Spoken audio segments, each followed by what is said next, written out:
ઝઘડિયા તાલુકાના ગોવાલી ગામે બીજા દિવસે ઇકો અને ફોર વ્હીલ ટકરાતા 3 જેટલી વ્યક્તિઓને ઈજા થઈ છે।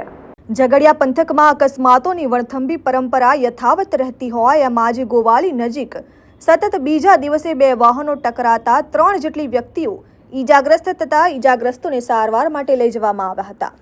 પ્રાથમિક વિગતો મુજબ એક ઇકો અને ફોર વ્હીલ વચ્ચે અકસ્માત સર્જાયો હતો। ત્યારે ઉલ્લેખનીય છે કે 4 માર્ગીય બનાવેલ રોડ ઉપર કેટલાક સ્થળોએ એક સાઈડ ઉપર રોડનું કામ ચાલે છે, તેને લઈને બંને તરફના વાહનો એક તરફ ચાલે છે। એક જ સાઈડ ઉપર બંને તરફનો વાહન વ્યવહાર ચાલતો હોય ત્યારે સામસામે 2 કાર ભટકાઈ હતી। અકસ્માતમાં ગાડીને ખૂબ જ મોટું નુકસાન થયું હતું। જો કે આ ઘટનામાં અત્યાર સુધીમાં કોઈ પોલીસ ફરિયાદ નોંધાઈ નથી।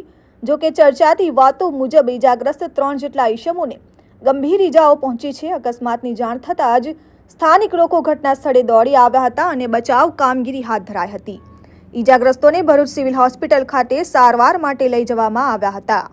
Nimesh Goswami, RN news, Jhagadia.